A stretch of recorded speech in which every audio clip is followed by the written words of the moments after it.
আসসালামু আলাইকুম প্রিয় দর্শক বাচ্চার সকালে কিংবা বিকালের নাস্তায় শুধু মাত্র 5 মিনিট সময় হাতে নিয়ে খুবই মজার এবং পুষ্টিকর এই নাস্তাটি তৈরি করে দিতে পারেন। কম সময়ে তৈরি করে নেওয়া যায় এবং খেতেও অসম্ভব মজার হয়।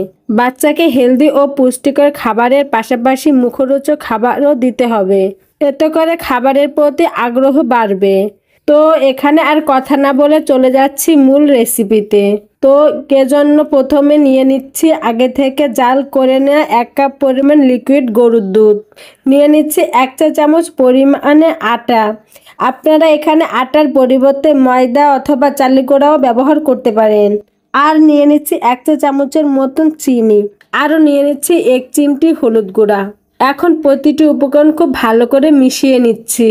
এমনভাবে মিশাতে হবে এর মধ্যে যেন কোনো আটার দলা না থেকে যায়। গুলে নেওয়া হয়ে গেলে এটাকে একটা সাইডে রেখে চলে আসলাম চুলায় একটা প্যান দিয়ে তার মধ্যে দিয়ে দিচ্ছি 1 চা চামচের মতন ঘি। এখানে ঘিয়ের পরিবর্তে বাটারও ব্যবহার করতে পারেন।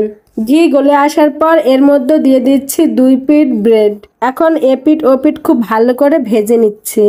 দর্শক এই অবস্থায় কিন্তু চুলার আঁচ মিডিয়াম আঁচে রেখে ভেজে নিচ্ছি।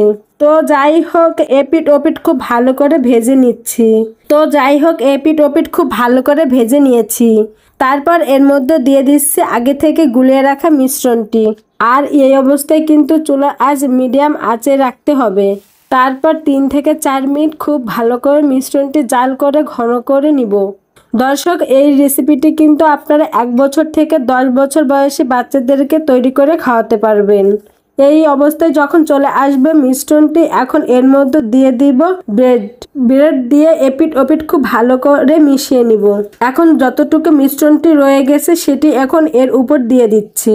এখন বাচ্চাকে খাওয়ানোর জন্য একদম রেডি।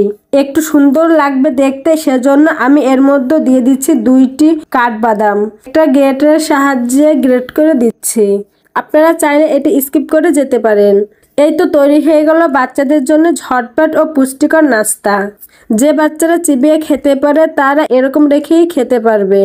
আর যে বাচ্চারা চিবিয়ে খেতে পারে না তাদের ক্ষেত্রে একটা চামচ দিয়ে এটিকে ম্যাশ করে একটু দুধ দিয়ে লিকুইড করে দিতে পারেন। তো দর্শক এই ছিল আমার আজকের আয়োজন।